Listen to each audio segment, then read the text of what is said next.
I've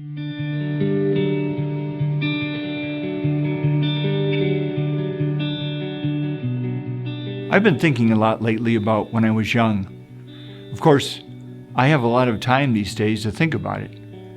Life was different then. I was a free-range kid. In the morning when I took off on my bike, my mother would remind me to be back for dinner at 5 p.m. I'd spend the day climbing trees, riding my bike, exploring the woods behind the house. All I needed was the peanut butter and jelly sandwich, a little bag of chips, and a jar of water. Back then, we were afraid of nuclear attacks. A lot of people built fallout shelters. I remember practicing hiding under my desk as protection from nuclear fallout at school. Polio was big back then, too. I remember getting polio shots. The world is different now. The world changed after the attacks on 9/11. Today, no one would think about going to an airport without going through security. TSA is a part of our lives. School life changed after the shootings and deaths that occurred all over the country. School resource officers, metal detectors, and active shooter trainings are frequent and even mandatory. Heck, I remember when I was 6'3" and weighed 180 pounds and my hair was still brown. But I won't go into that change here. Life is different now. I wonder how our lives will change because of this virus. Some days I don't do as well as others because of the grief I experience. I don't know what's ahead, and I feel out of control. And I'm scared the people I know and love will die because of this virus. It's about grief. The best thing I can do at this moment is to put a name on my feelings of grief and loss. When I know what I'm feeling, I can be more open to supporting my loved ones who are also experiencing feelings of loss. The world's foremost authority on grief, David Kessler, has written a lot about the stages of grief we're experiencing right now, and we're all responding just a little differently. How are you doing right now? Are you in denial, disbelief? This can't be happening. This virus might just be like a terrible cold and won't affect us very much. Or maybe you're feeling anger, outrage, and blaming. This is ridiculous. Staying at home will wreck our economy. I canceled all my travel plans and activities. Maybe you're feeling like you're in bargaining. It's all just temporary, right? Will we get back to the way it was before? Maybe after 2 weeks of social distancing, everything will be all right. Or you could be feeling sadness, feeling helpless or hopeless. When will this end? Will it ever end? And finally, maybe you're at the stage of acceptance, exploring options. This is a new reality. I have to figure out how to proceed from here. This is what I need to do to save lives.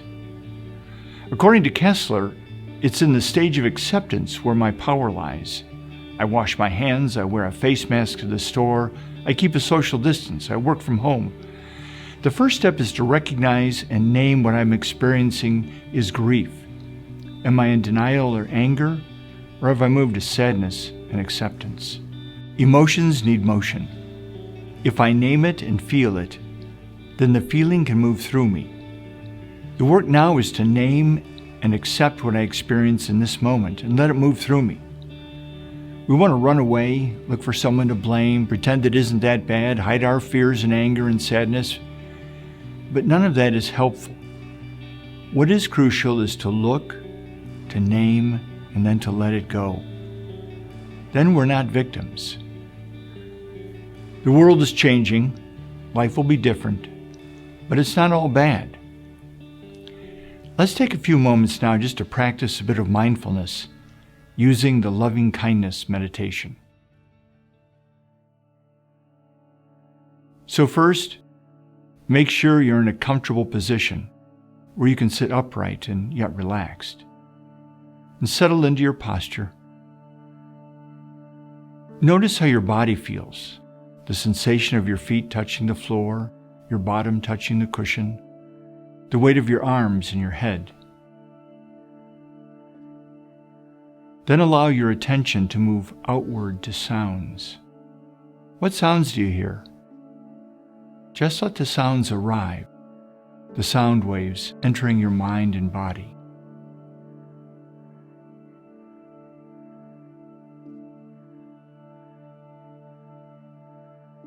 Now focus on your breathing, inhaling and exhaling, whether you feel the breath most strongly at your nostrils, or perhaps that your chest rises and falls. Notice the peacefulness of being quiet, of resting, as you just gently breathe.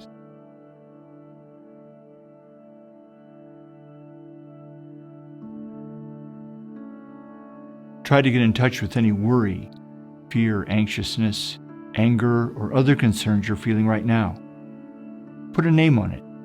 If it's worry, say to yourself, I feel worry. The same with fear. I feel fear. Or anxiousness, I feel anxious. Take a moment now to put a name on what you're feeling.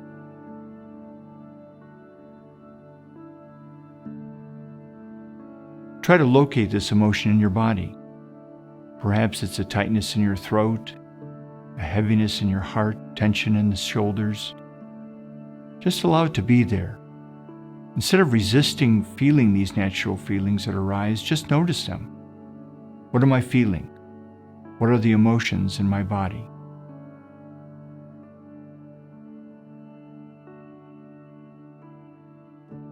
Take your hand and place it gently over your heart in a calm, soft, comforting manner.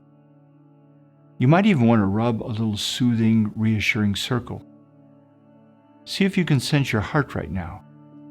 See if you can let your heart be moved by how difficult your emotional experience is. So I'll say a few sets of phrases aloud, and then you can repeat each one silently. May I be safe. May I be peaceful. May I be kind to myself. May I accept myself as I am. Feeling the warmth of your hand on your heart, may I be safe. May I be peaceful. May I be kind to myself. May I accept myself as I am. So repeat these phrases silently, really trying to get in touch with the intention behind the words, the intention to offer yourself kindness, compassion, and acceptance.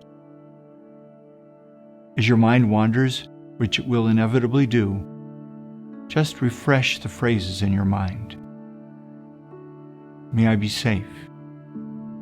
May I be peaceful. May I be kind to myself.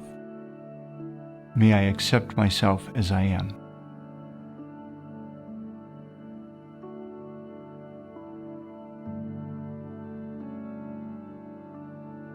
Now remain in this moment of peace for as long as you like. Thank yourself for being a good, supportive friend.